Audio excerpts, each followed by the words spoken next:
ప్రార్థన. మహోన్నతుడివైన దేవ మహాగణుడ, మీ ఘనమైన పాదములకు నమస్కారములు, స్తోత్రములు. ప్రభా, ఇంతవరకు మీరు మా మధ్య ఉండి నడిపించుకున్న విధానమును బట్టి మీకు స్తుతులు, స్తోత్రములు. కొద్ది నిమిషాలు మీ వాక్యం ద్వారా కూడా మీరే మా అందరితో మాట్లాడమని, ఇంకా రావలసిన బిడ్డలైన వారిని సకాలంలో మీరు తోడుకుంటారండి. మీరే వచ్చిన వారందరితో మాట్లాడమని వాక్యమై ఉన్న మా మంచి బోధకుడైన యేసు నామమున అడుగుచున్నాము తండ్రి, ఆమేన్. అందరికీ మరణాతండి.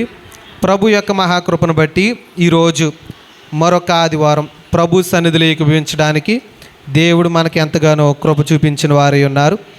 ఇక్కడ చదువుకున్న వాక్య భాగంలో గలతీయులకు రాసిన పత్రిక 1వ అధ్యాయము 10వ వచనం మరొకసారి చదివితే, ఇప్పుడు నేను మనుషుల దయను సంపాదించుకొన జూచుచున్నానా, దేవుని దయను సంపాదించుకొన జూచుచున్నానా, నేను మనుషులను సంతోషపెట్టగోరుచున్నానా, నేనిప్పటికీ మనుషులను సంతోషపెట్టువాడునైతే క్రీస్తు దాసుడును కాకయే పోవుదును.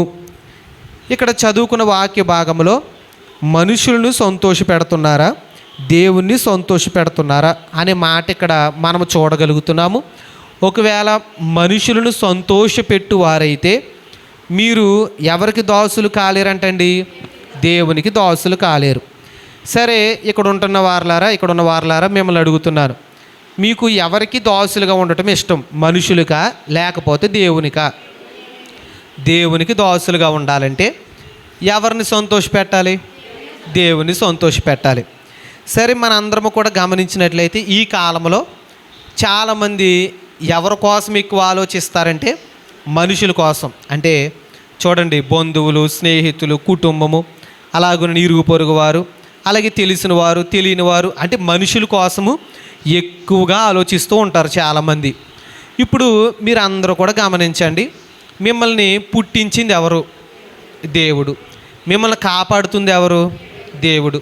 అనారోగ్యాల నుండి మనల్ని విడిపించింది ఎవరు? దేవుడు. అనేక ప్రయాణాలు చేస్తాం, క్షేమంగా గృహానికి చేరుస్తుంది ఎవరు? దేవుడే. ఉదాహరణకి గత వారంలో మీరు వార్తలు చూస్తూనే ఉండొచ్చు, ఎన్నో యాక్సిడెంట్లు అవుతున్నాయి. అలాగే ఒకసారి మొన్నే రీసెంట్గా ఒక బస్సు ఒక లారీ గుద్దేసుకున్నాయండి. గుద్దుకొని లారీలో ఉన్న కంకరంతా కూడా బస్సులోనికి వచ్చేసిందంటండి. కంకర రాళ్ళన్నీ కూడా బస్సులోనికి వచ్చేస్తే చాలామంది ఊపిరాడక చాలామంది చనిపోయారు. సుమారుగా 25 మంది చనిపోయారని వార్తల్లో మనం చూడగలిగాం. అందులో ఒకే కుటుంబానికి చెందిన 3 అమ్మాయిలు ఉన్నారంటండి, 3 కుమార్తెలు. చూసారా? ఇప్పుడు ఆ 3 అక్క చెల్లెలు కూడా ఆ కంకర్రాల్లో కూరుకుపోయి చనిపోయారు. ఇప్పుడు ఆ కుటుంబానికి ఎంత బాధ అంటారు? చాలా బాధ. అలాగే ఈ వారంలోనే నేను ఒక వార్తలో చూశాను, వేరే దేశంలో ఒక విమానం కూలిపోయిందంటండి. విమానం కాలిపోయింది, అందులో కూడా చాలామందికి గాయాలు అవ్వాయని. అలాగే ఇంకో రాష్ట్రంలో ట్రైన్ యాక్సిడెంట్ జరిగిందని కూడా వార్తల్లో నేను చూశాను. అంటే మనం గమనించుకుంటూ వెళ్తే ఎన్ని ప్రమాదాలు, అంటే మనకు తెలిసినవే ఇన్ని ఉంటే తెలియని ప్రమాదాలు ఎన్ని ఉన్నాయి? చాలా ఉన్నాయి. ఇప్పుడు మీరు అందరూ కూడా గమనించండి, వీటన్నిటి నుండి మనల్ని కాపాడుతుంది ఎవరు? దేవుడే. ఇప్పుడు మరి మనం ఎవరి కోసం ఎక్కువ ఆలోచిస్తున్నాం? దేవుని కోసమా లేక మనుషుల కోసమా? చెప్పండి. దేవుని తలంపు ఎక్కువ ఉంటుందా లేక మనుషుల తలంపు ఎక్కువ ఉంటుందా? అందుకే ఇక్కడ వాక్యంలో ఏమనుంది? మీరు క్రీస్తుకి దాసులు అవ్వాలంటే మీరు ఎవరి మెప్పు కోరుకోవాలి? దేవుని మెప్పు కోరుకోవాలి. అందుకే ఇంకో వాక్యం చూడండి, యోహాను సువార్త 12వ అధ్యాయము 43వ వచనం. యోహాను సువార్త 12వ అధ్యాయం 43వ వచనం. వారు దేవుని మెప్పు కంటే మనుషుల మెప్పును, చూసారా? ఎవరి మెప్పుని ఎక్కువగా కోరుకుంటున్నారంట? మనుషుల మెప్పును దేవుని మెప్పు కంటే ఎక్కువగా కోరుకుంటున్నారంట ఈ పరిసలేని వారు. ఇప్పుడు మీరు గమనించండి, అందరూ కోరుకుంటారు ఎవరి మెప్పును? దేవుని మెప్పును అందరూ కోరుకుంటారు. దేవుని మెప్పు కంటే కూడా ఈ పరిసయులు ఎవరి మెప్పును ఎక్కువ కోరుకుంటున్నారంటండి? మనుషుల మెప్పును ఎక్కువ కోరుకుంటున్నారంట. ఇప్పుడు మీరు గమనించండి, మీరు ఎవరి మెప్పును ఎక్కువ కోరుకుంటున్నారు? చెప్పండి. దేవుని మెప్పునా లేక మనుషుల మెప్పునా? ఇప్పుడు మనుషులు మెచ్చుకున్నారు, మీకు ఎంత లాభం వస్తుందండి? ఇప్పుడు మీరు ఏదైనా సాధించారండి, మీరు ఏదైనా సాధించినప్పుడు మనుషులందరూ మిమ్మల్ని మెచ్చుకున్నారు, మీకు ఏంటి ఉపకారం? చెప్పండి. ఇక్కడ ఒక గంట సేపు మోకాలు తెక్కకుండా ప్రార్థనలో ఉన్నారు, మనుషులు అందరూ కూడా మిమ్మల్ని మెచ్చుకున్నారు, మీకు ఏంటి లాభం? ఆ మెచ్చుకున్న వారిలో ఒకరైనా వారి ఆస్తి మీకు రాసిస్తారా? వారి ఆస్తిలో ఒక పావువంతైనా మీకు రాసిస్తారంటారా? రాసేవారు. అదే దేవుడు మెచ్చుకుంటే ఏమవుద్ది? అది నిజం బాగా చెప్పారు. ఏ సమయమని ఏది కావాలంటే అది ఇస్తారు, ఆయనకున్నవన్నీ కూడా ఇచ్చేస్తారంటండి. అందుకు ఎవరి మెప్పును కోరుకోవాలి? అలాగే యోహాను సువార్త 5వ అధ్యాయం 44వ వచనం చూడండి. యోహాను సువార్త 5వ అధ్యాయము 44వ వచనాన్ని కూడా ఒకసారి చూడండి. ఏమండి? అద్వితీయ దేవుని వలన వచ్చు మెప్పును కోరక ఒకని వలన ఒకడు మెప్పు పొందుచున్న. చూసారా, ఇక్కడ మీకు స్పష్టంగా కనపడుతుంది. అద్వితీయ దేవుని వలన వచ్చి మెప్పును కోరవట్లేదంటండి, మనుషుల వలన వచ్చే మెప్పును కోరుతున్నారంట. అంటే మనుషులందరికీ ఏమి ఇష్టం అంటే మనుషుల మెప్పే ఇష్టం, దేవుని మెప్పుని పెద్ద పట్టించుకోవట్లేదు. అయితే మిమ్మల్ని కాపాడుతుంది దేవుడు, పోషిస్తుంది దేవుడు, ఆరోగ్యం ఇస్తుంది దేవుడు, నడిపించుకుంటుంది దేవుడు, రాకడకు సిద్ధపరుచుకుంటుంది దేవుడు. కానీ ఎవరి మెప్పును కోరుకుంటున్నాం? ఎవరికి దాసులుగా ఉంటున్నాం? మనుషులకు దాసులుగా ఉంటున్నాం. ఇప్పుడు మీరు గమనించండి, కొంతమంది మనుషులు మనం బాగా నమ్ముతాం, నమ్మిన వారు మోసం చేయట్లేదా? మోసం చేస్తున్నారు. నమ్మిన వారే ఎక్కువ మోసం చేస్తున్నారు, నమ్మిన వారే వెన్నుపోటు పొడుస్తున్నారు, మాట ఇచ్చి మాట తప్పుతున్నారు, అబద్ధపు మాటలు మాట్లాడుతున్నారు. మనం ఎవరినైతే నమ్ముతామో ఎవరిని ప్రేమిస్తామో వాళ్ళే మన మీద లేనిపోని చాడీలు చెప్పేవారుగా ఉంటున్నారు. మనుషుల్లో చాలామంది ఇలాగే ఉన్నారు. కానీ ఒక్కసారి దేవుని యొక్క ప్రేమను కూడా చూస్తే, దేవుని ప్రేమ ఎప్పుడైనా మీ మీద చాడీ చెప్పిందా? వెన్నుపోటు పొడిచిందా? చెప్పండి. మిమ్మల్ని ఏమైనా మోసం చేసిందా? మోసం చేయలేదు. కానీ ఇంకా కూడా దేవుని మెప్పును కూడా కాదని ఎవరి మెప్పును కోరుతున్నాము? మోసం చేసే మనుషుల మెప్పు. చాలామంది మోసం చేస్తున్నారు, మాట ఇచ్చి తప్పుతున్నారు. మనం ఒకరి మీద ఆశ పెట్టుకుంటుంటే వారే మనల్ని ఏం చేస్తున్నారు చెప్పండి? ఎక్కువగా బాధ పెడుతున్నారు. ఇలాగుంటుంది లోకంలో పరిస్థితి. అయినా కూడా ఇంకా ఎవరి మెప్పు కోరుకుంటున్నాం? అయినా వాళ్ళు అంత మోసం చేస్తున్నా మరలా మనుషుల మెప్పు. దేవుడేమో ఇంతలాగా మనకు గొప్ప గొప్ప ఘనకార్యాలు చేస్తున్నప్పటికీ కూడా ఎవరి మెప్పును కోరుకోలేకపోతున్నాం? ప్రాణం పెట్టాడు, పోషిస్తున్నాడు, ఆరోగ్యాన్ని ఇచ్చాడు, చూడండి కాపాడుతున్నాడు. ఇంత గొప్పగా మన పట్ల ఇంత గొప్ప ఉద్దేశం కలిగి మన జీవితం కొరకు మనకంటే ఎక్కువగా ఆలోచిస్తున్న దేవుని మెప్పును మనం కోరుకోవాలి, దేవుణ్ణి సంతోష పెట్టాలి. కానీ మోసం చేసేవారిని మనం సంతోష పెట్టవలసిన అవసరం లేదు. మనుషుల్ని సంతోష పెడితే ఎప్పటికీ మనము క్రీస్తుకు దాసులము కాలేము అని వాక్యములో స్పష్టంగా రాయబడి ఉంది. అందుకే ఇంకో వాక్యం కూడా చూడండి. కొరింథీయులకు రాసిన 2వ పత్రిక 10వ అధ్యాయము 18వ వచనం చూడండి. కొరింథీయులకు రాసిన 2వ పత్రిక 10వ అధ్యాయం 18వ వచనం. ప్రభువు మెచ్చుకొని వాడే యోగ్యుడు కానీ తన్ను తాను మెచ్చుకొనివాడు. చూసారా, ఎవరు మెచ్చుకున్నవాడు యోగ్యుడు అంటండి? ప్రభువు మెచ్చుకున్నవాడే యోగ్యుడు కానీ తన్ను తాను మెచ్చుకున్నవాడు యోగ్యుడు కాదు. ఇప్పుడు మీరు చెప్పండి, మిమ్మల్ని ఎవరు మెచ్చుకోవాలి? ప్రభువు మెచ్చుకుంటే మీరు యోగ్యులు. అలాగే ఇంకొకటి చూడండి, ప్రసంగి గ్రంథము 2వ అధ్యాయం చూడండి 26వ వచనం. ప్రసంగి గ్రంథము 2వ అధ్యాయము 26వ వచనం. యాలయనగా దైవ దృష్టికి మంచివారిగా నుండువానికి. చూసారా, ఎవరి దృష్టికి మంచివారిగానంటండి? దైవ దృష్టికి.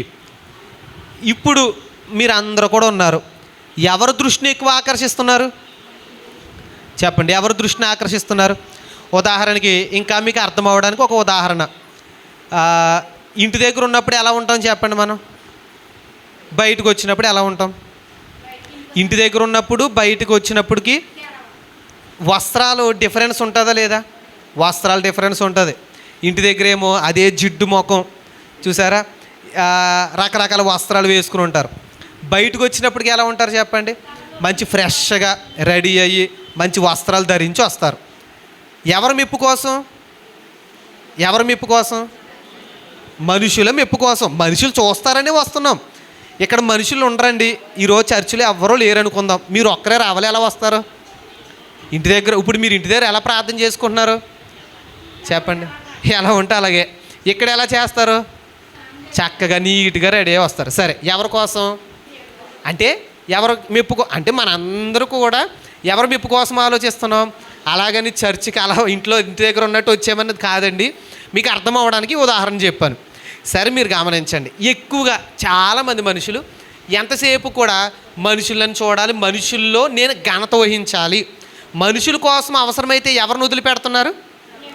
దేవుని కూడా వదిలిపెడుతున్నారు. ఉదాహరణకి ఇంకా మీకు అర్థం అవ్వాలంటే, ఉదాహరణకండి, ఎవరైనా మీకు వివాహానికి రమ్మని కబురు పంపారు. కబురు పంపినప్పుడు మీకు ఆ రోజు చాలా పని ఉంది, అయినా మీరు ఏం చేస్తారు చెప్పండి? ఎంత పని ఉన్నా పక్కన పెట్టి వెళ్తారు. మీకు నిద్ర వచ్చేస్తుంది, ఏం చేస్తారు? అయినా లేచి మొహం కడుక్కుని వెళ్ళిపోతారు. మీకు బద్ధకంగా ఉంది, ఏం చేస్తారు? మీకు అనారోగ్యంగా ఉంది, ఏం చేస్తారు? మానేస్తున్నారండి? మానేయట్లేదు. అయినా మనం ఏం చేస్తాం? ఎందుకు వెళ్తున్నారు? మనుషుల కోసం. ఇప్పుడు మీరు గమనించండి, దేవుడి దగ్గరకు వస్తున్నారు, మీకు నిద్ర వస్తుంది, ఏం చేస్తారు? లెగిసి మొహం కడుక్కుని వచ్చేస్తున్నారా? తర్వాత వెళ్దాం అనుకుంటున్నారా? చెప్పండి. బద్ధకంగా ఉంది, ఏం చేస్తున్నారు? పనులు ఉన్నాయి, ఏం చేస్తున్నారు? అనారోగ్యంగా ఉంది, ఏం చేస్తున్నారు? చెప్పండి. అంటే దేవుడికి మనుషులకి రబ్గా గారు అయితే చెప్తున్నారు, నేను దేవుడి దగ్గర కూడా వచ్చేస్తున్నానండి అని. సరే, మనము దేవునికి మనుషులకి మధ్య ఏం చూపిస్తున్నామంటే ప్రేమలో వ్యత్యాసం చూపిస్తున్నాం. ఎవరిని ఎక్కువ ప్రేమిస్తున్నాం? మనుషులకి దాసులుగా ఉంటున్నాం, మనుషుల మెప్పును కోరుకుంటున్నాం. తీరా వారి కోసం అంత చేస్తాం, తీరా వారి సమయం వచ్చినప్పుడు వారు ఏం చేస్తారు? మనల్ని ఒక వెన్నుపోటు పొడిచి వెళ్ళిపోతూ ఉంటారు. కానీ దేవుడికేమో మనం దేవుడి కోసం ఏ త్యాగం చేయలేకపోతున్నాం, అయినా ఆయన మాత్రం మనల్ని ఏం చేస్తున్నారు? ఇంకా విడిచిపెట్టకుండా ప్రేమిస్తూనే ఉంటున్నారు. అందుచేత ఎవరి దృష్టికి గొప్పగా ఉండాలి, ఎవరిని ఎక్కువ ప్రేమించాలి, ఎవరికి దాసులుగా ఉండాలి. మనుషులకి దాసులుగా ఉంటే వారు మనతో పని చేయించుకుంటూనే ఉంటారు, కానీ ఏమాత్రము ఎక్కడ కూడా చాలామంది ఉపయోగపడరండి. పనులు చేయించుకోవడం వరకే ఎక్కడో ఒక్కొక్కరు ఉపయోగపడతారు, కానీ చాలామంది ఏం చేస్తున్నారు? అవసరం ఉంటే వస్తారు, అవసరం లేకపోతే మానేస్తారు. మీ దగ్గర డబ్బు ఉందా? వస్తున్నారు. డబ్బు లేదా? మీరు ఎవరో కూడా వాళ్ళకి తెలియనట్టుగా వెళ్ళిపోతున్నారు. దేవుడండి, మీ దగ్గర డబ్బు లేకపోయినా, మీతో అవసరం లేకపోయినా మీరు ఆయనకి మేలు చేస్తారా? ఎవరైనా చేయగలరండి ఆయనకి? ఎవరు మేలు చేయలేరు. అయినా మనల్ని ప్రేమించి వస్తున్నారు. అయినప్పటికీ కూడా మనం ఎవరు మెప్పును కోరుతున్నాం? ఇంకా మనుషుల కొరకే ఆలోచిస్తున్నాం. సరే, ఈరోజు వాక్యంలో నుండి ఇలాగున కొంతమంది మనుషుల మెప్పును కోరుకుని దేవుని యొక్క కృపను పోగొట్టేసుకున్నారు. అలాంటి వారిలో ఒకరు ఎవరంటే సమూయేలు మొదటి గ్రంథం చూడండి. సమూయేలు మొదటి గ్రంథం 15వ అధ్యాయము 24వ వచనం. సమూయేలు మొదటి గ్రంథము 15వ అధ్యాయం 24వ వచనం. సౌలు జనులకు జడిసి వారి మాట వినినందున నేను యెహోవా ఆజ్ఞను నీ మాటలను మీరి పాపము తెచ్చుకొంటిని. చూసారా? ఇక్కడ ఈ చరిత్ర అంతా మీకు అర్థమయ్యేలాగా నేను వివరిస్తాను. ఈ సౌలు అనబడిన వ్యక్తి, ఇతడు ఎవరంటే ఒక రాజు, ఇశ్రాయేల్ దేశానికి ఒక రాజు. ఇతడు ఏం చేశాడంటే అండి, ఎవరికి జడిశాడంట? మనుషులకు జడిశాడు. అంటే మనుషులను సంతోష పెట్టడానికి ఇతడు దేవుని మాటను మీరాడు. దేవుని మాటను మీరి ఎక్కడ పడిపోయాడు? పాపంలో పడిపోయాడు. సరే, మీరు చూడండి 15వ అధ్యాయం మొదటి వచనం చూడండి.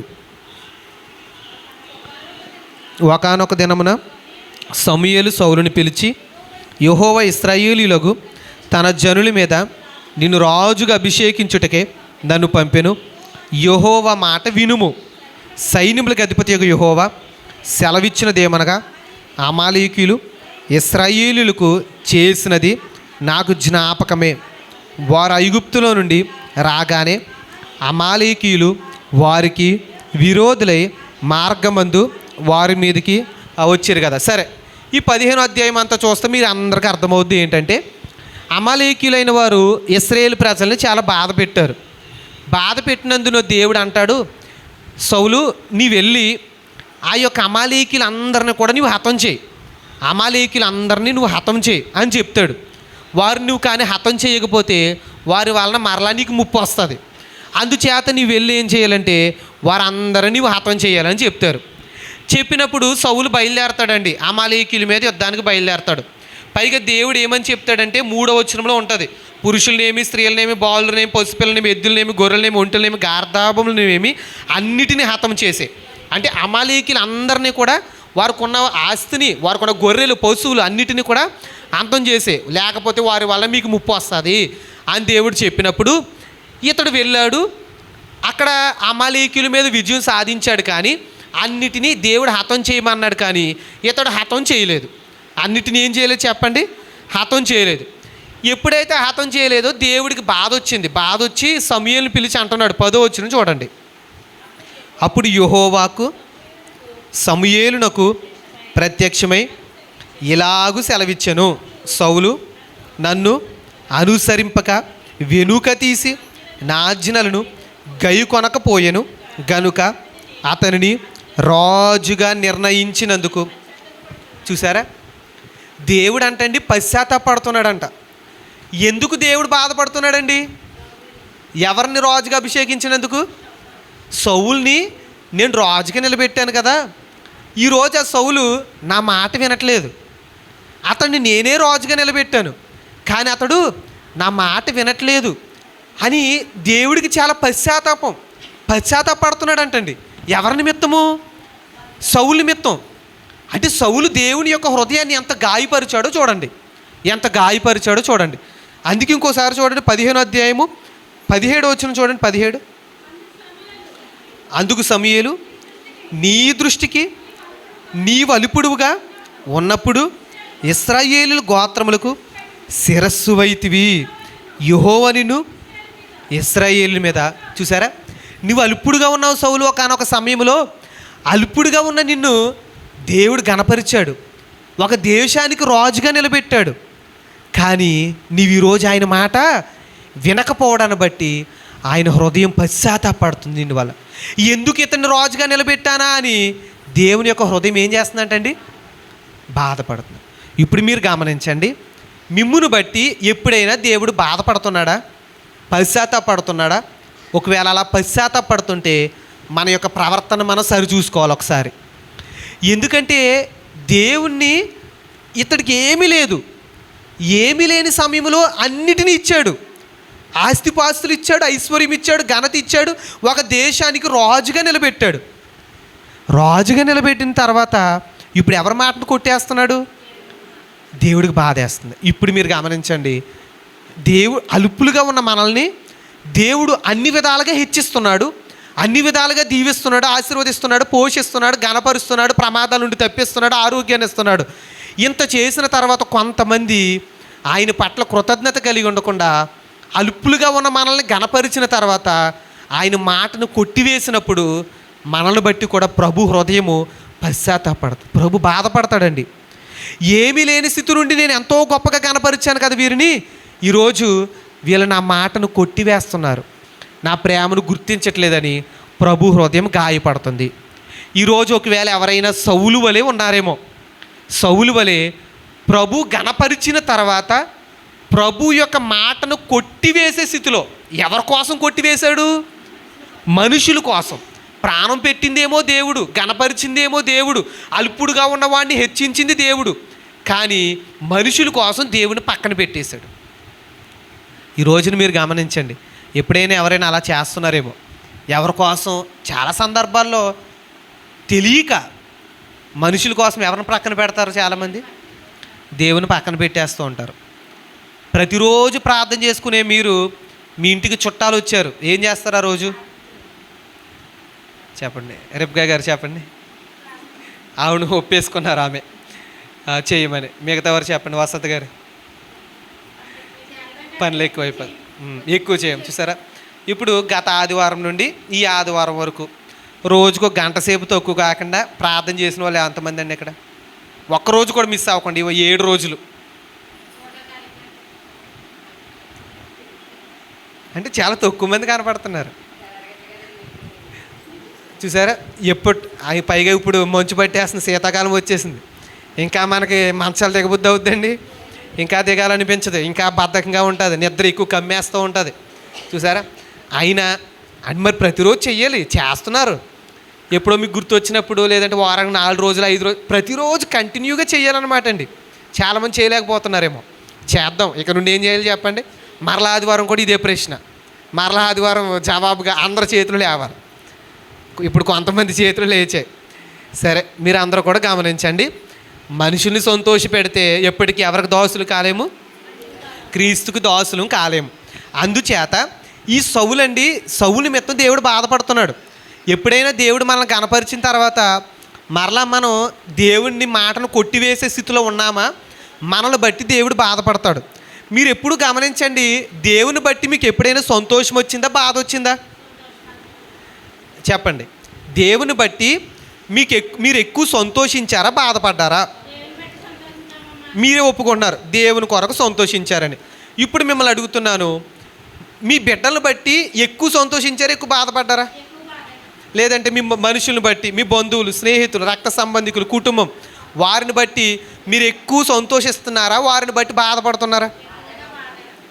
చెప్పండి. చాలామంది తల్లులు ఈ కాలంలో వేడుకుంటున్నారు, బిడ్డల మాటలు వినట్లేదండి, ఎక్కువ బాధ పెడుతున్నారు, బిడ్డలు మాట వినేలాగా ప్రార్థన చేయండి అని చాలామంది అడుగుతున్నారు. చూసారా? రక్త సంబంధికులు మధ్య కూడా గొడవలే. వారు వీరిని బాధ పెట్టడం, వీరు వారిని బాధ పెట్టడం. స్నేహితుల మధ్య గొడవలు, వీరు వారిని బాధ పెట్టడం, వారు వీరిని బాధ పెట్టడం. కానీ ఇప్పుడు మీరు గమనించండి, మనుషులు ఎంత బాధ పెడుతున్నారు, దేవుడేమో అంత సంతోష పెడుతున్నారు. కానీ మరలా మనం వెళ్ళి ఎవరిని సంతోష పెట్టాలనుకుంటున్నాం? ఎవరికి దోసులుగా ఉండాలనుకుంటున్నాం? ఎవరికి చాకరీ చేయాలనుకుంటున్నాం? చెప్పండి. దేవునికి చాకరీ చేయాలనుకోవట్లేదు. ఎంత సంతోషపెట్టే దేవునికి, ఎంత సంతోషపెట్టే దేవుడి పని చేయాలనుకోవట్లేదు. బాధ పెట్టేవారే మరలా ఏం చేస్తున్నాం? వారి దగ్గరికి వెళ్ళి చాకరీ చేస్తాం.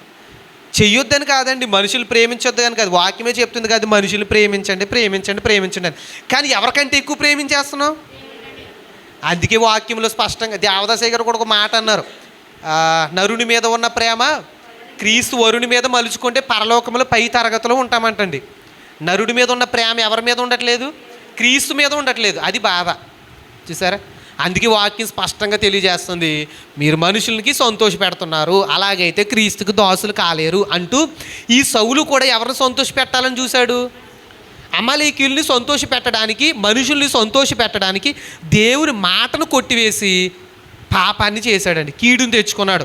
అందుకే మీరు చూడండి, 15వ అధ్యాయంలోనే 17వ వచనంలోనే అతడు అంటాడు, 18వ వచనం చూడండి, 18వ వచనం, మరియు యెహోవా నిన్ను సాగనంపి నీవు పోయి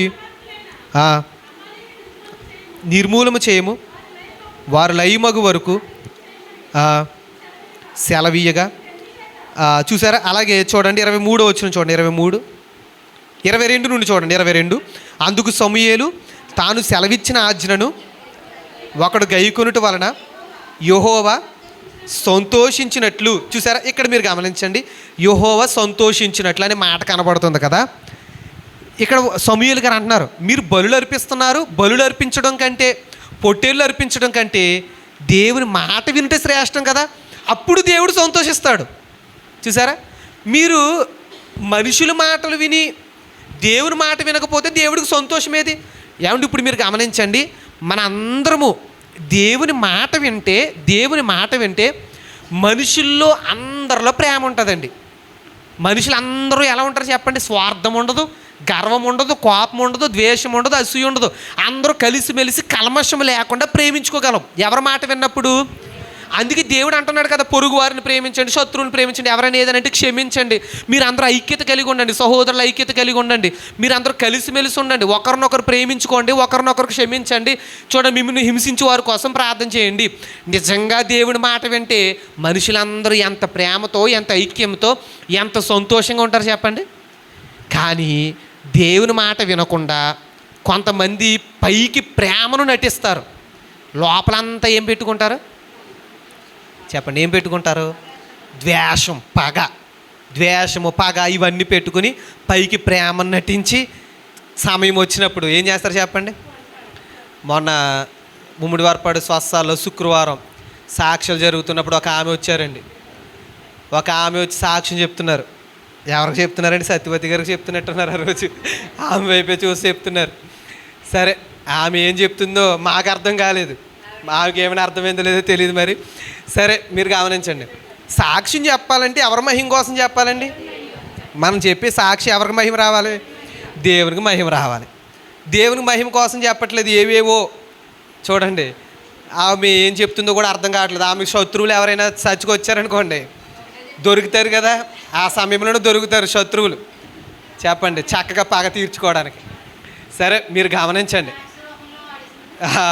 ఇప్పుడు మీరు గమనించండి, సాక్ష్యం అంటే ఎవరికి మహిమ రావాలి? దేవునికి మహిమ రావాలి. అసలు మనం ఏం చేసినా ప్రజల మెప్పు కోసం కాదు, దేవుని మెప్పు కోసం. నేను సేవ చేస్తున్నాను, దేవుని మెప్పు కోసం మానేసి ప్రజల మెప్పు కోసం చేశాను అనుకోండి, ఇప్పుడు దేవుడే నేను అసహించుకుంటాడు. ఎందుకంటే ఒకానొక సమయంలో చాలామంది వచ్చారు దేవుడి దగ్గరికి వచ్చి, అయ్యా మీరు మమ్మల్ని ఎందుకు తీసుకెళ్ళట్లేదు? నీ నామం మెత్తం అద్భుతాలు చేసాం, నీ నామం మెత్తం స్వస్థతలు చేసాం కదా, మమ్మల్ని ఎందుకు తీసుకెళ్ళట్లేదు అంటే దేవుడు ఏమన్నారండి? మీరెవరో నాకు తెలియదు, మీరెవరో నాకు తెలియదు అంటాడు, అంతే. చూసారా, ప్రార్థన చేశామా దేవుడి మెప్పు కోసం, నేనైనా వాక్యం చెప్పానా ఎవరి మెప్పు కోసం?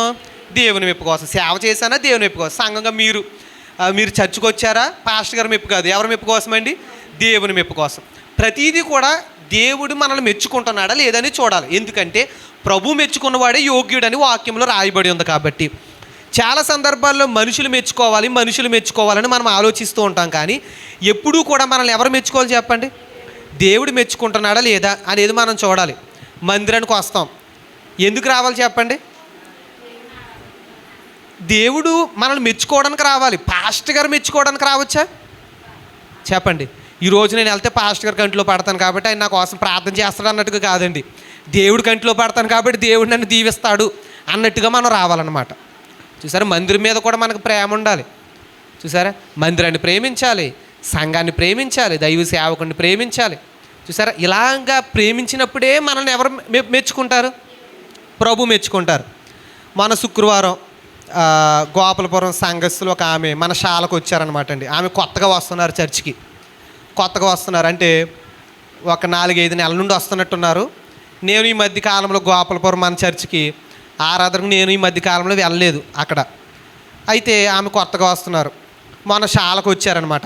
శాల నుండి ఆమె ఇంటికి వస్తుంటే నేను వెళ్ళే దారని ఆమెను ఎక్కించుకుని తీసుకొస్తున్నప్పుడు ఆమె అంటున్నారు, మన గోపాలపురం సెంటర్లో చర్చి చూసి, ఇదే మా చర్చ్ అమ్మా, మేము ఇక్కడికే వస్తామా ప్రతి ఆదివారం, ఇది మా చర్చ్ అని నాకు చెప్తున్నారు. మరలా మా అమ్మగారితో ఎలా వెళ్తారండి మీరు, మరి నడవలేరు కదంటే, పాస్టర్ గారితో ఒక ఆయన ఉంటాడు కదండి, ఆయన తీసుకెళ్తాడు అన్నారంట. మా అమ్మగారు ఎవరైనా పాస్టర్ గారితో అందరూ ఉంటారు, ఒకరు ఉంటారు కదా అని మా అమ్మగారు తీరా ఆయన ఎవరంటే నేనే. సరే, ఆమె నాకు చెప్తుంది ఏమనంటే, ఇదే మా చర్చ్ అండి, ఇది ప్రతి ఆదివారం మొత్తం చాలా బాగా జరుగుద్దండి ఇక్కడ నాకు చెప్తున్నారనమాట. అని నేను ఎప్పుడు ఆమె నన్ను చూడలేదనమాట, నేను ఎప్పుడు వెళ్ళను కదా అక్కడ, తక్కువ. ఆమె నాకు అంటే ఇప్పుడు మీరు గమనించండి, ఆమెకి ప్రేమ దేని మీద ప్రేమ? మందిరం మీద ప్రేమ. అందుకే ఆమె ఏం చెప్తున్నారు, గొప్పగా చెప్తున్నారు, మందిరం కోసం గొప్పగా, ఇక్కడ బాగా చెప్తారండి, ఇక్కడ చాలా బాగా జరుగుద్ది కార్యక్రమాలని చెప్తున్నారు.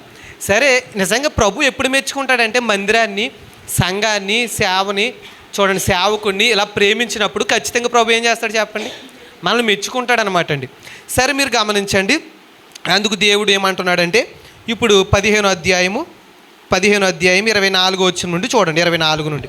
సౌలు జనులకు జడిసి వారి మాట వినినందున నేను యెహోవా ఆజ్ఞను నీ మాటలను మీరి పాపము తెచ్చుకొంటిని, కాబట్టి నీవు నా పాపమును పరిహరించి నేను యెహోవాకు మ్రొక్కునట్లు నాతో కూడా తిరిగి రమ్మని సమూయేలును వేడుకొనెను.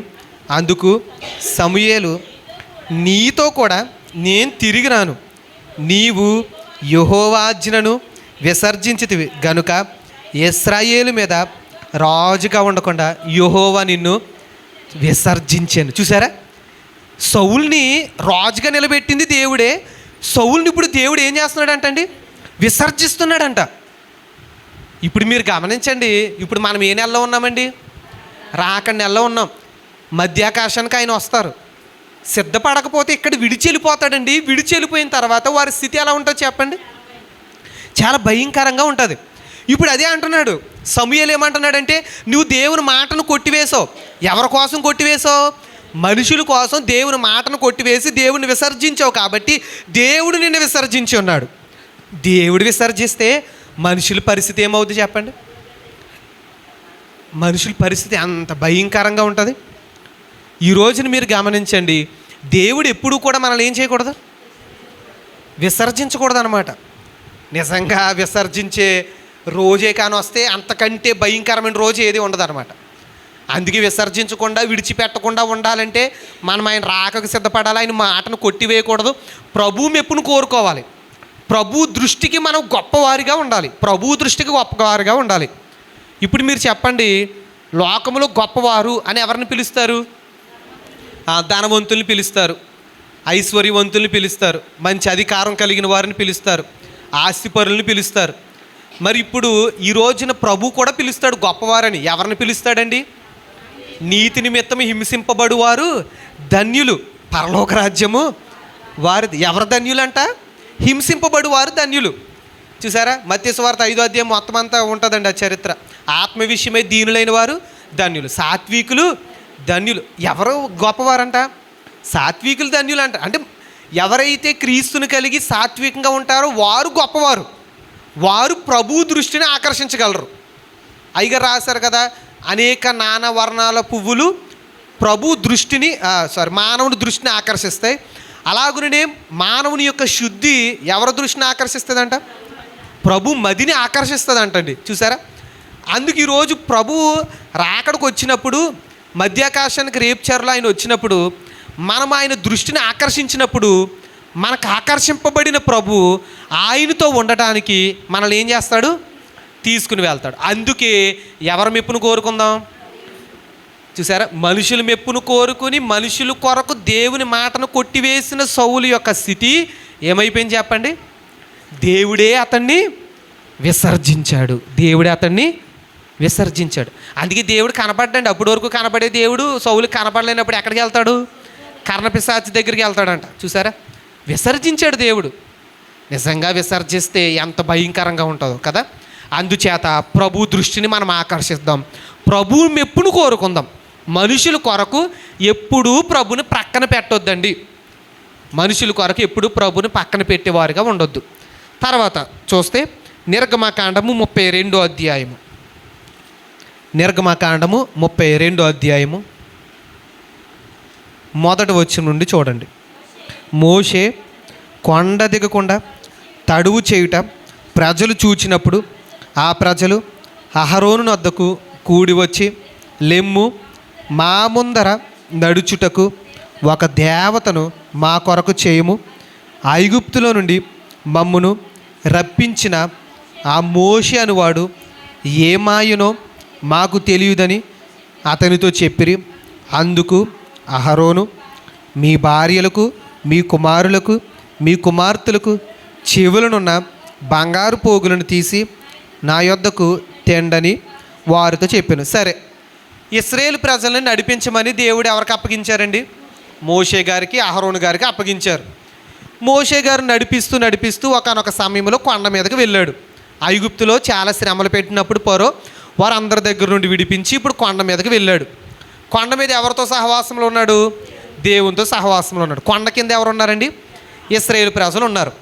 ఇశ్రాయేలు ప్రజలందరూ ఉండి వారందరికీ ఇప్పుడు నాయకుడికి ఎవరు ఉన్నారంటే అహరోను గారు ఉన్నారు. ఇప్పుడు వీళ్ళందరూ కూడా అహరోను గారి దగ్గరకు వచ్చారు. మమ్మల్ని నడిపించిన మోషే ఏమైపోయాడో తెలియదు, అతడు ప్రాణాలతో ఉన్నాడో లేడో కూడా మాకు తెలియదు.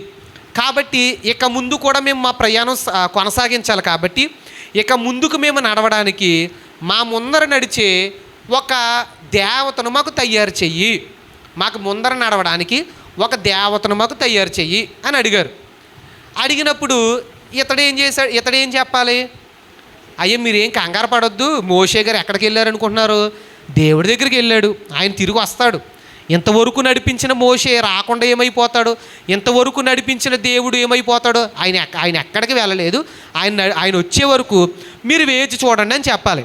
కానీ అహరోను గారు ప్రజల మాటను విని ప్రజలకు భయపడి ప్రజలను సంతోష పెట్టడానికి ఒక దేవతను వారు తయారు చేయమనగానే ఈయన అంటాడు, మీ బంగారపు వస్తువులన్నీ తీసుకురండి.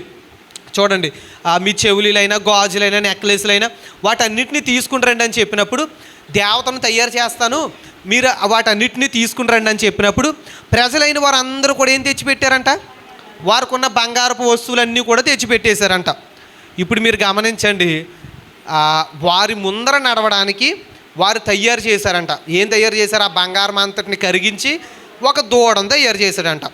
అహరోను గారే దూడను తయారు చేశారు. అందుకే చూడండి తర్వాత వచ్చినప్పుడు ఉంటుంది, అతడు వారి యొద్ద వాటిని తీసుకుని పొగరతో రూపమును ఏర్పరిచి దాన్ని పోత పోసిన దూడగా చేశాను. చూసారా? ఒక అచ్చుతో రూపమును ఏర్పరిచాడంట. ఏర్పరిచి దానిని పోత పోసిన దూడగా చేశాడంటండి. ఎవరు? అహరోను గారే దూడగా చేశాడు. వారికి బుద్ధి చెప్పవలసిన అతడే, వారిని నడిపించవలసిన అతడే, వారికి ప్రధాన యాజకుడిగా ఉన్న అతడే. ఇప్పుడు ఏం తయారు చేశాడు? ఒక దూడను తయారు చేసి పెడుతున్నాడు. అహరోను గారికి తెలుసు దేవుడు గొప్పవాడని, అయినా వీళ్ళ కోసం ఏం తయారు చేశాడు? దూడను తయారు చేశాడు. ఇప్పుడు మీరు గమనించండి, ఎవరి కోసం తయారు చేశాడు? ప్రజల మెప్పు కోరుకోవడం కోసం ఒక దూడను తయారు చేశాడు బంగారంతో. ఇప్పుడు ఈ దూడ బంగారపు దూడ నడవగలదా? మరలా వీళ్ళ బంగారపు దూడని ఏం చేయాలి? మోసుకెళ్ళాలి. మరలా ఎందుకు తయారు చేయమన్నారండి వీళ్ళు? మా ముందర నడిచి మాకు దారి చూపించడానికి. వీళ్ళే బంగారపు దూడకు దారి చూపించాలి, కానీ అది చూపించగలదా? చూపించలేదు. అయితే వీళ్ళందరూ బంగారంతో దూడను తయారు చేసుకున్నారు. ఎవరికంటే గొప్పది అనుకుంటున్నారు ఈ బంగారపు దూడని? దేవుడి కంటే గొప్పది. అందుకే వీళ్ళు ఏమన్నారు?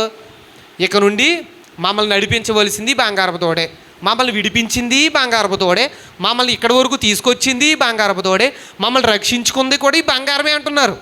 ఇప్పుడు నడిపించవలసింది కూడా ఈ బంగారమే అంటున్నారు. ఎవరికంటే ఎక్కువగా ఎంచుకుంటున్నారండి? దేవుడి కంటే ఎక్కువగా బంగారాన్ని ఎక్కువగా ఎంచుకుంటున్నారు. ఇప్పుడు మీరు చెప్పండి, మీరు దేన్ని ఎక్కువగా ఎంచుకుంటారు? బంగారాన్నా దేవుణ్ణా? అయ్యగారు రాశారు, వెండి బంగారముల కంటే గొప్ప దానముకు బైబిల్ గ్రంథం. బంగారం కంటే గొప్పదే చెప్పండి? బైబిల్ గ్రంథం. ఇప్పుడు బంగారం ఎంత రేటు ఉందండి చెప్పండి? చాలా రేట్లు ఉంటున్నాయని చెప్తున్నారు.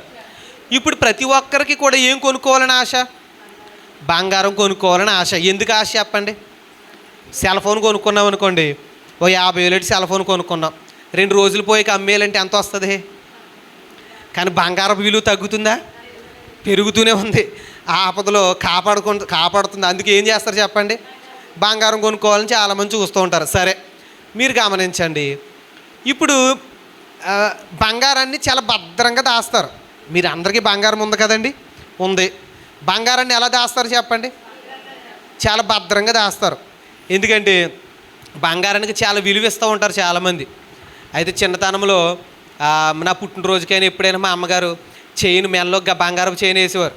నాకు ఆ చైన్ వేసినప్పుడే ఏదో కుక్క మెల్లో గొలుసు వేసినట్టు నాకు అనిపించేది. నాకు వేస్తానంటే నేను అసలు వేయించుకోను. అసలు చైన్ వద్దు, నాకు ఉంగరం వద్దు, ఉంగరం పెట్టుకొనివారు. స్కూల్కి ఆ బంగారం వస్తువులతో పంపేవారు. నేను ఏడు చేసేవాడు, నాకు అసలు బంగారం వద్దు, నాకు వేసుకోవడం అసలు ఇష్టం ఉండదని. సరే, మీరు గమనించండి, ఎవరిష్టమో వారిది. ఇప్పుడు బంగారానికి విలువ ఎక్కువ అంటారా? బైబిల్ గ్రంథానికి విలువ ఎక్కువ అంటారా? సరే, ఈ ఆదివారం తెరిచిన బైబిల్, గత ఆదివారం తెరిచిన బైబిల్, ఈ ఆదివారం వరకు ప్రతిరోజు మానకుండా తెరిచిన వారు ఎంతమంది అండి? మరలా కొంతమందే, అందరూ కాదు. సరే, వాక్యాన్ని భద్రంగా దాచుకున్నారా? గత వారం ఏం చెప్పానండి? ఓకే, భద్రంగా దాచారు. నిజం, మీరు ధన్యులే. నిజం, చాలామంది బంగారాన్ని భద్రంగా దాస్తారు, కానీ దేవుని మాటలను భద్రంగా దాయలేకపోతున్నారు. చూసారా? బంగారం ఏ దొంగోడు ఎత్తుకెళ్ళకుండా ఏం చేస్తారు చెప్పండి? బీరువాలో పెట్టి తాళం వేసి చాలా భద్రంగా దాస్తారు. కానీ అంతే భద్రంగా దేవుని వాక్యాన్ని మీ హృదయంలో దాయాలన్నమాట అండి. భద్రంగా దాయాలి. మరియ గారు దేవుని మాటలను భద్రపరుచుకోలేదా? తన హృదయంలో భద్రపరుచుకుంది. సరే, ఇప్పుడు మీరు గమనించండి, వీళ్ళందరూ కూడా ఏమంటున్నారంటే చూడండి, అందుకే 7వ వచనం చూడండి. 7వ వచనం, కాగా యెహోవా కింద జరిగిందంతా దేవుడు చూసి అంటున్నాడు, మోషే తిట్లను, నీవు దిగి వెళ్ళుము, ఐగుప్తు దేశం నుండి నీవు రప్పించిన నీ ప్రజలు చెడిపోయారు. చూసారా? చెడిపోయారంటండి. దేవుడు అంటున్నాడు చెడిపోయారు. కాబట్టి 12వ వచనం చూడండి, కొండల్లో వారిని చంపునట్లును, భూమి మీద నుండి వారిని నశింపజేయనట్లును, కీడు కొరకు వారిని తీసుకుని పోయిన ఐగుప్తులు ఎలా చెప్పుకొనవలను. చూసారా? దేవుడు అంటున్నారు వారందరిని నశింపజేస్తానంటే మరల మోషే గారు బ్రతిమాలుకుంటున్నారు, వద్దు ప్రభా. చూసారా? అంటే దేవుడికి మొట్టమొదట వారిని ఎలాగైనా కాపాడాలని మంచి ఉద్దేశం కలిగి విడిపించాలని మంచి ఉద్దేశం కలిగి విడిపిస్తే వారు దేవుని మాటను కొట్టివేసి దేవుడి కంటే కూడా మనుషుల మెప్పును కోరుకోవడాన్ని బట్టి ఇప్పుడు దేవుడు వారిని అసహించుకుంటున్నాడు. చూసారా? నశింపజేస్తాను అని అంతగా అసహించుకుంటున్నాడు. సౌల్ని కూడా అలాగే అసహించుకోలేదండి దేవుడు. విసర్జించాడు. సౌలుని కనపరిచింది దేవుడే, ఇశ్రాయేలుని విడిపించింది దేవుడే.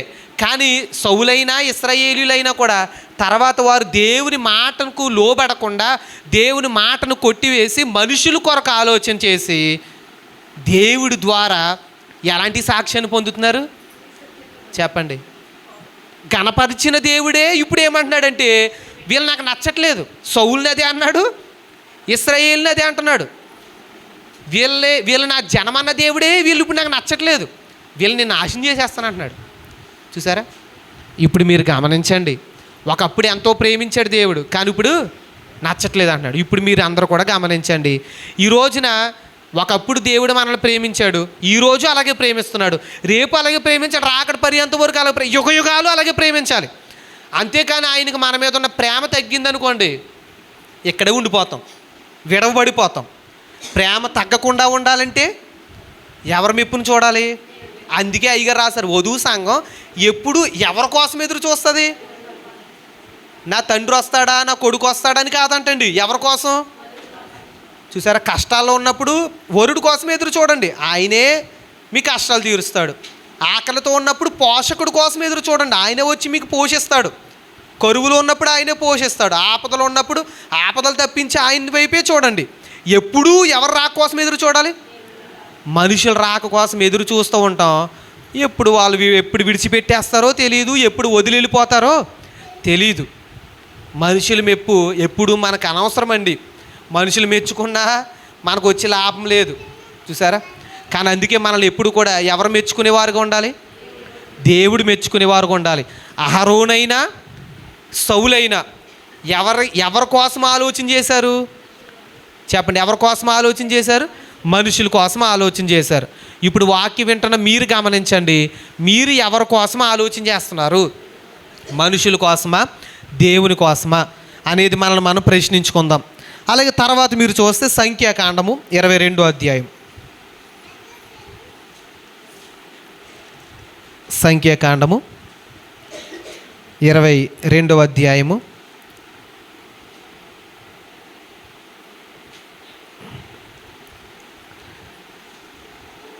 6వ వచనం చూడండి. కాబట్టి నీవు దయచేసి వచ్చి నా నిమిత్తము ఈ జనమును శపింపుము, వారు నాకంటే బలవంతులు, వారిని హతము చేయుటకు నేను బలమొందుదునేమో, అప్పుడు నేను ఈ దేశముల నుండి వారిని తోలివేయుదును. ఏలయనగా నీవు దీవించువాడు దీవింపబడును, శపింపవాడు శపింపబడునని నేను ఎరుగుదును. కాబట్టి మోయాబు పెద్దలను మిద్యాను పెద్దలను సోదె సొమ్మును చేత పట్టుకొని బిలాము వద్దకు వచ్చి, ఇక్కడ మీరు చూడండి, బిలాము దగ్గరకు ఎవరు వచ్చారంట? బాలాకు మనుషులు వచ్చారు. ఏం పట్టుకుని వచ్చారు? సొమ్ము పట్టుకుని వచ్చారు, ధనం పట్టుకుని వచ్చారు. ఎందుకు వచ్చారంటే, నీ వచ్చి ఇశ్రాయేలు ప్రజలను శపించుము అని చెప్తున్నారు. ఇప్పుడు ఇతడుకున్న గొప్ప వరం ఏంటంటే, ఎవరిని దీవిస్తే వారు దీవింపబడతారు, ఎవరిని శపిస్తే వారు శపింపబడతారు. ఇప్పుడు రాజు ఏమని వర్తమానం పంపాడంటే, నీవు వచ్చి ఇశ్రాయేలు ప్రజలను శపించని అడిగినప్పుడు నీకు ఎంతో డబ్బు ఇస్తానని చెప్పినప్పుడు దేవుడి దగ్గరికి వెళ్ళి అడుగుతాడు. దేవ మరి శపించడానికి వెళ్ళమంటారని అడిగినప్పుడు దేవుడు ఏమంటాడు? 12వ వచనం చూడండి. అందుకు దేవుడు, నీ వారితో వెళ్ళకూడదు, ఆ ప్రజలను శపింపకూడదు, వారు ఆశీర్వదింపబడిన వారు. చూసారా? వారిని దేవుడు ఆశీర్వదించాడంటండి. ఎవరిని? ఇశ్రాయేలుని. ఆశీర్వదింపబడిన ప్రజలను శపించడానికి వెళ్తానంటే దేవుడు ఒప్పుకున్నాడా? ఒప్పుకోలేదు. దేవుడు ఒప్పుకోవట్లేదు.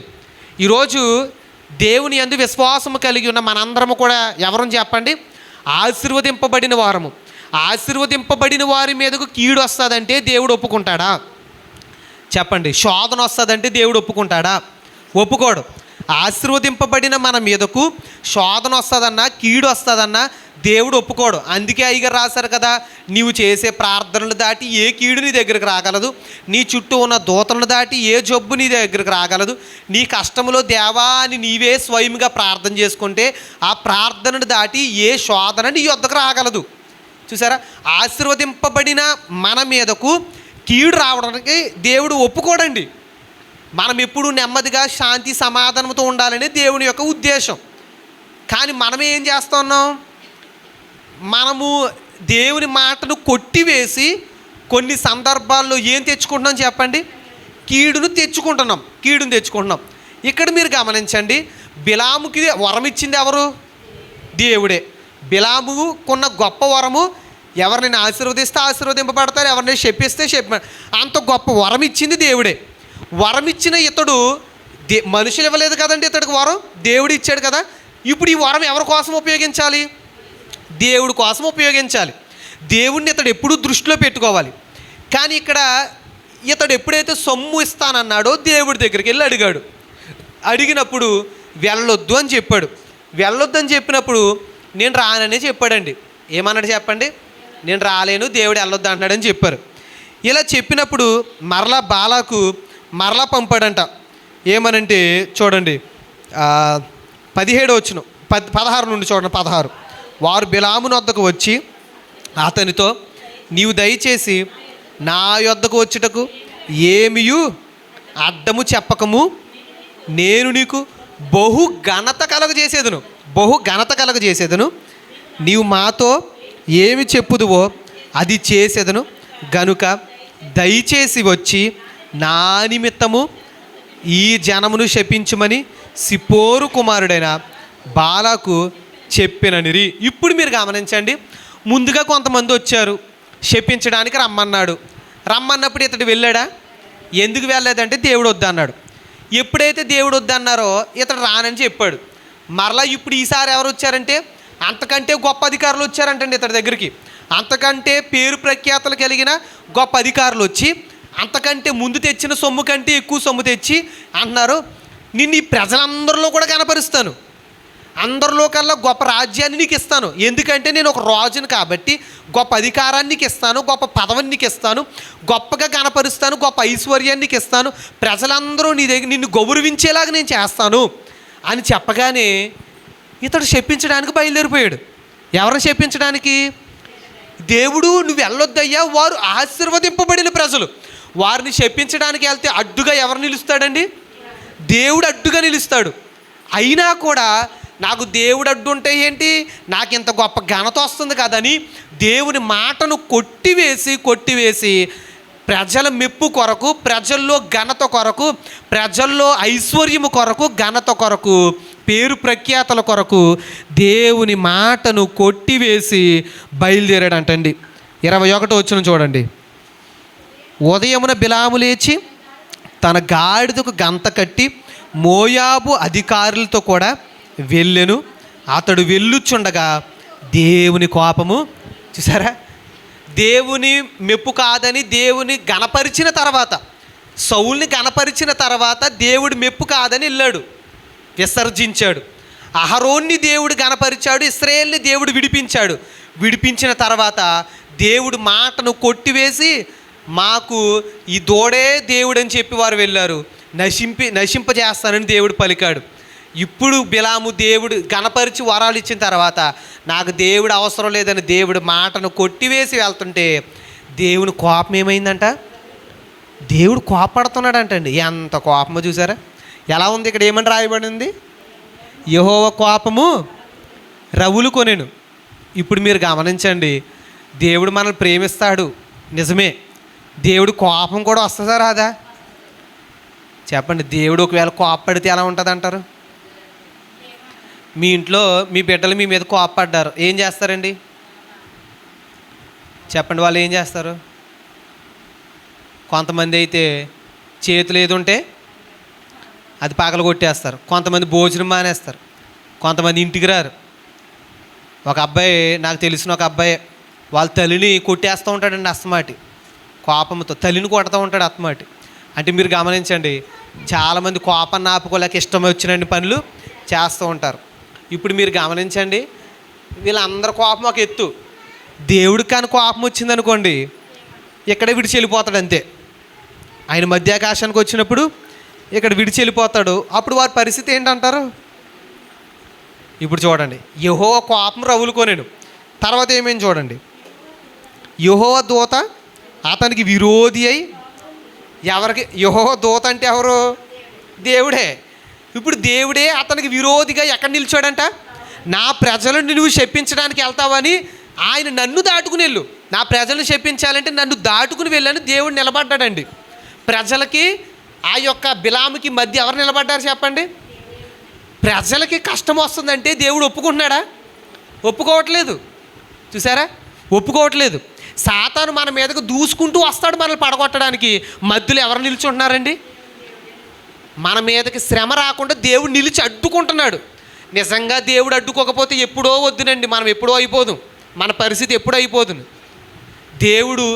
దేవుని ప్రజలకు శ్రమ రాకూడదు, కష్టం రాకూడదు అనే ఉద్దేశంతో ప్రజలకిని దేవునికి, చూడండి, బిలాముకి మధ్య దేవుడే నిలబడ్డాడు. నిలబడి ఏమైందో చూడండి. నిలబడి ఉండుట ఎవరు చూశారంట? చూసారే, అతడు తన గాడిదనెక్కి పోవుచుండగా అతని పనివారు ఇద్దరు అతనితో కూడా నుండిరి. యెహోవా దూత ఖడ్గము దూసి, చూసారా ఎలా ఉందంటండి? యెహోవా దూత ఖడ్గము దూసి చేత పట్టుకుని త్రోవలో నిలిచి ఉండుట ఆ గాడిద చూచెను గనుక అది త్రోవను విడిచి పొలములోనికి పోయెను. బిలాము గాడిదను దారికి మలుపవలనని, చూసారా, గాడిద ఏం చేస్తుందంటండి? ఎవరిని చూసింది? దేవుణ్ణి చూసి గాడిదకి భయం వేసింది. దేవుడు దిగి వచ్చేసాడేంటి అంటే నా యజమానుడు ఏదైనా తప్పిదం చేస్తున్నాడని గాడిదకు భయం వేసి వెళ్ళవలసిన దారి కాకుండా వేరే దారికి వెళ్ళిందంట. ఏమైందంటండి చూడండి, మరలా గాడిదని సరిచేయడానికి, సరైన దారిలో పెట్టడానికి ఇతడు కొట్టాడంట. కొట్టగా 24 వచ్చిన చూడండి. యెహోవా దూత ఇరు ప్రక్కలను గోడలు గల ద్రాక్ష తోటల సందులో నిలిచెను. గాడిద యెహోవా దూతను చూచి గోడ మీద పడి బిలాము కాలును గోడకు అదిమెను గనుక అతడు దాన్ని మరలా కొట్టెను. యెహోవా దూత ముందు వెలుచు కుడికైనను ఎడమకైనను తిరుగుటకు దారి లేని ఇరుకు చోటను నిలవగా, చూసారా, బిలాము ఏదో ఒక దారిని చేసుకుని వెళ్ళిపోవాలనుకుంటున్నాడు, కానీ వెళ్ళగలుగుతున్నాడండి? ఒక అడుగైనా వెళ్ళగలుగుతున్నాడా? దేవుని మాటను కొట్టివేసి ఒక అడుగైనా మనం వేయగలమంటారా? వెళ్ళిపోదాం, పారిపోదాం, లేదా అక్కడికి వెళ్ళిపోదాం. యోనా గారు కూడా అలాగే వెళ్ళిపోయాడు, దేవుడు తీసుకొచ్చేయలేదా? ఇప్పుడు ఇతడు అలాగే వెళ్ళిపోయి శపించేద్దామని ఎంత ప్రయత్నం చేస్తున్నాడో, దేవుడి మాటను కాదని దేవుడి ప్రయత్నాలను దాటి వెళ్ళాలని చూస్తున్నాడు. అసలు దేవుడి ప్రయత్నాన్ని దాటి మానవుడు ఒక అడుగు ముందుకు వేయగలడా చెప్పండి?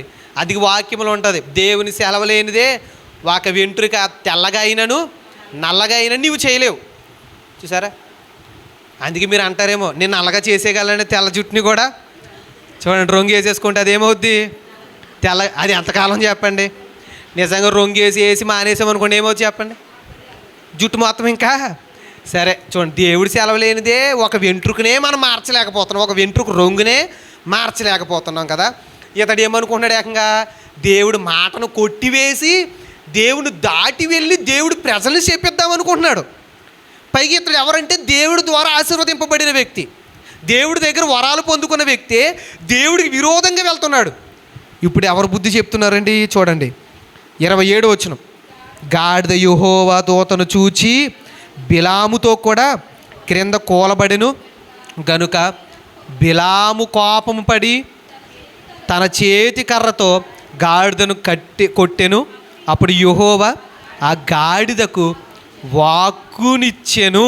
చూసారా, బిలామును గాడిదను కొడితే ఇప్పుడు గాడిద మాట్లాడుతుందంట. గాడిద మాట్లాడడం చూసి ఎవరు భయపడుతున్నారు? బిలాము భయపడుతున్నారు. ఎందుకండి? గాడిద అసలు మాట్లాడుతుందా? మాట్లాడదు. కానీ గాడిదకు దేవుడు ఏమిచ్చారంట? వాక్కునిచ్చాడంట.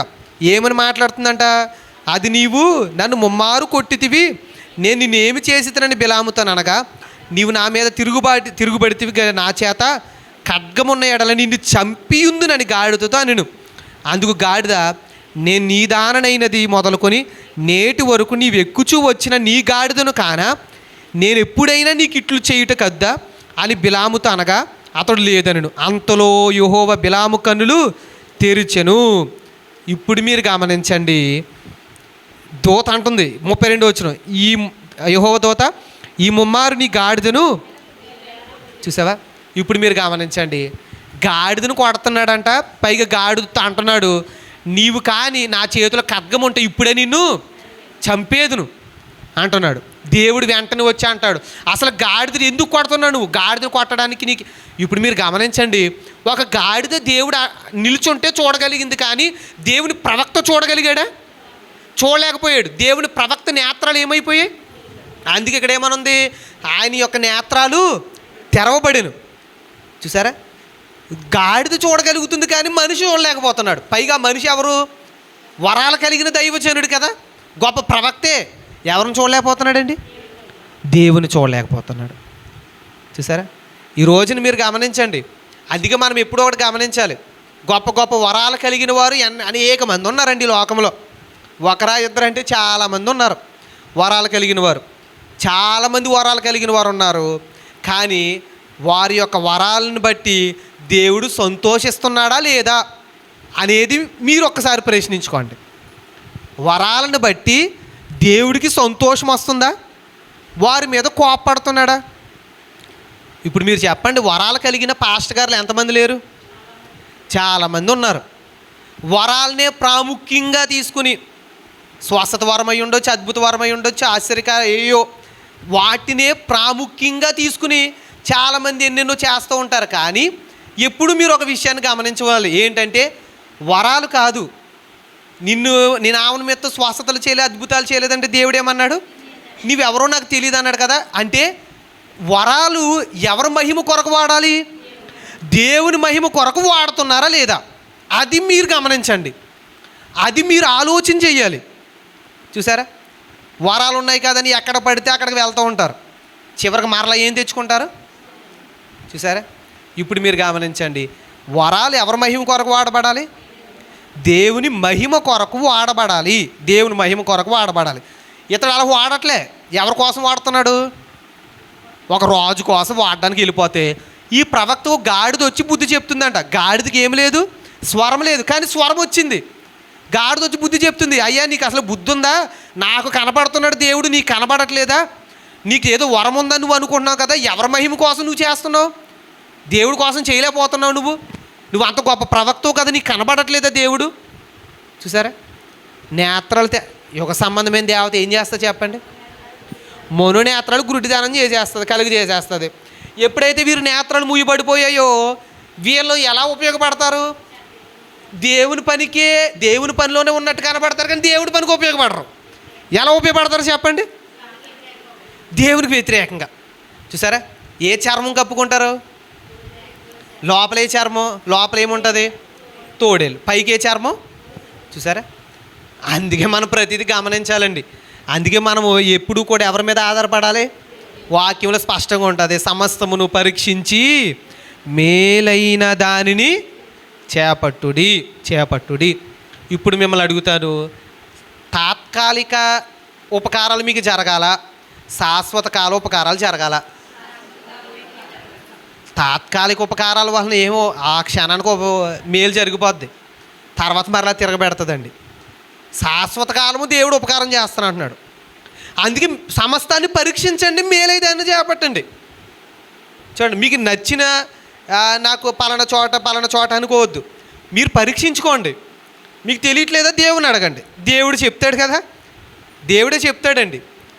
దేవుడు చెప్పాక మీరు చేయండి, అంతే. దేవుడు చెప్తాడు ఏది యథార్థమైనదో, ఏది న్యాయమైనదో, ఏది రమ్యమైనదో, ఏది మాన్యమైనదో అన్నిటిని ఎవరు చెప్తారు చెప్పండి? దేవుడు చెప్తారు. చూసారా, ఈరోజు అది మనం గమనించాలి. ఎక్కడో స్వస్థత జరుగుతుందని, ఎక్కడో అద్భుతం జరుగుతుందని, ఎక్కడో ఆశ్చర్యకార్యం జరుగుతుందని పరుగులెత్తుకుని వెళ్ళి తాత్కాలిక స్వస్థతల కొరకో, తాత్కాలిక ఆనందాల కోసమో కాదు, దేవుణ్ణి అడిగి వెళ్ళండి. ఏదైనా అడిగి చేయండి. ఏది రమ్యమైనది, ఏది మాన్యమైనది.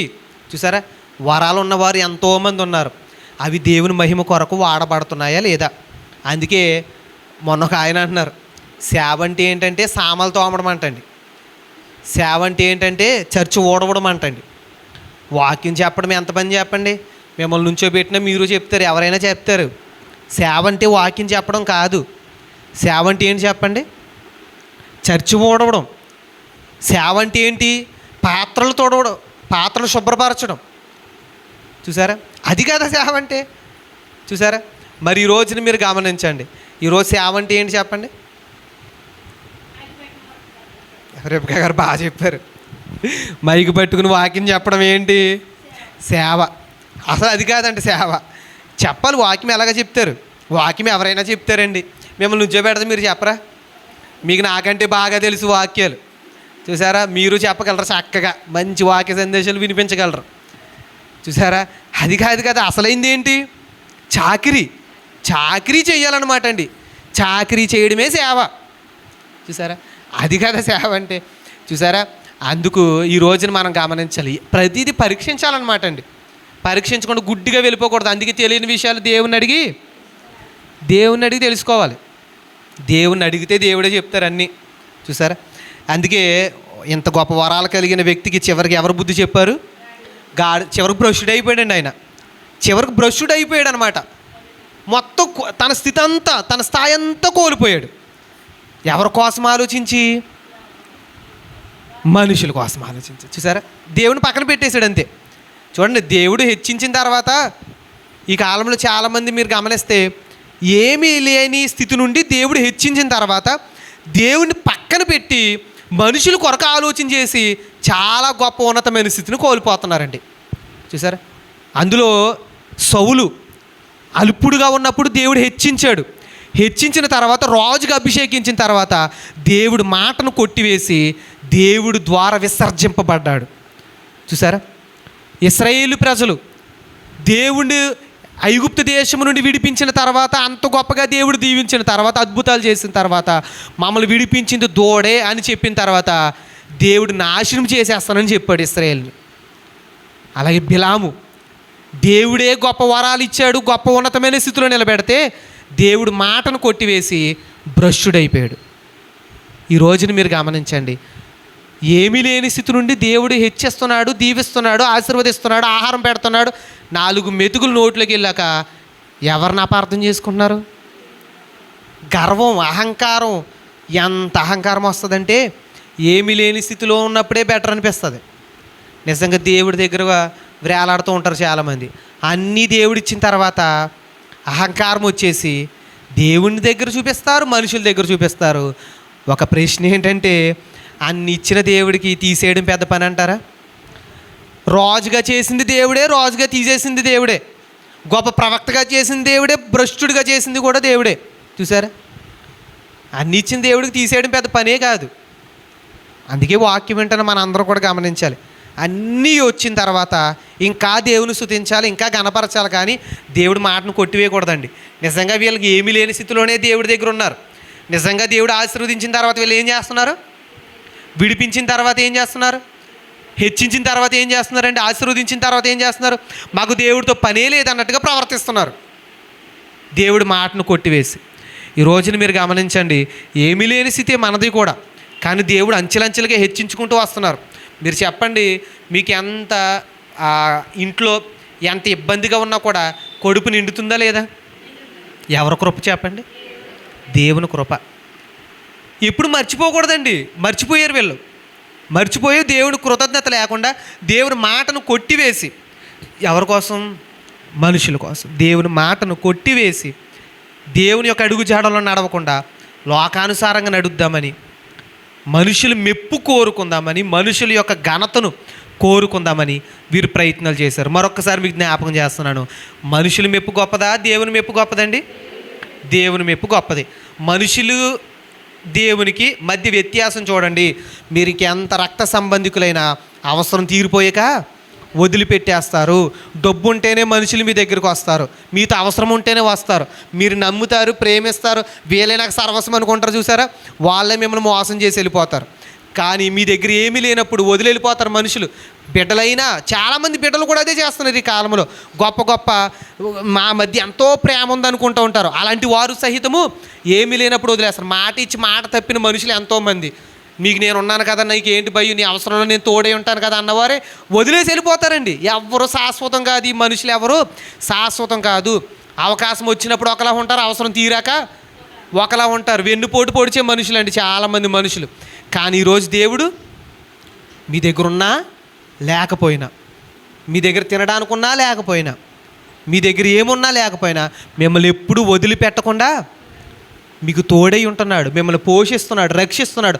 అంత గొప్పగా మిమ్మల్ని ప్రేమిస్తున్న దేవుడి మెప్పును కోరుకోవాలి. కానీ ఇంతలా మనల్ని బాధకు గురి చేసి, మోసం చేసి, హేళన చేసి వారి మెప్పు మనకి ఎందుకు చెప్పండి? మెచ్చుకున్నా మనకి ఏ ఉపకారం, ₹1 కూడా కలిసి రాదు. వారికి ఉన్న దాంట్లో ₹1 కూడా మనకు తెచ్చి పెట్టరు, దేవుడు పెడతాడు. ఆయన మెచ్చుకున్నాడా, ఆయనకున్నదంతా మన చేతిలో పెడతాడు. ఆయన మెచ్చుకున్న వారే యోగ్యులు అని వాక్యంలో రాయబడి ఉన్నట్టుగా ఆయన మెప్పు కొరకు మనము జీవిద్దాం. ఆయన్ని మెప్పింపజేద్దాం. మనుషులు మెప్పింపజేయడం కాదు, కానీ ఆయనను మెప్పింపజేసి ఆయన రాకకు సిద్ధపడదాం. అటు భాగ్యము దేవుడు దయచేయను గాక. ప్రభు కొద్ది నిమిషాలు వాక్యం ద్వారా మాతో మాట్లాడినదే వాక్య ప్రకారం మేము నిలబడడానికి సహాయం అనుగ్రహించండి. సౌలు మీ మెప్పు కాదని మనుషుల మెప్పును కోరుకున్నాడు. అహరోను మీ మెప్పును కాదని మనుషుల మెప్పును కోరుకున్నాడు. ప్రభు బిలాము మీ మెప్పును కాదని మనుషుల మెప్పును కోరుకుని నష్టపోయారు కదా ప్రభువా. ఈరోజు ప్రభు అయ్యా, మీ మెప్పును కోరుకునే వారిగా మమ్మల్ని నిలబెట్టండి. మనుషుల మెప్పును కాదు, కానీ మీ మెప్పును కోరుకుని మీ నామను మహింపరిచే ధన్యత మా అందరికీ దయచేయమని వాక్యమైన యేసు నామమున అడుగుచున్నాం తండ్రి. ఆమేన్.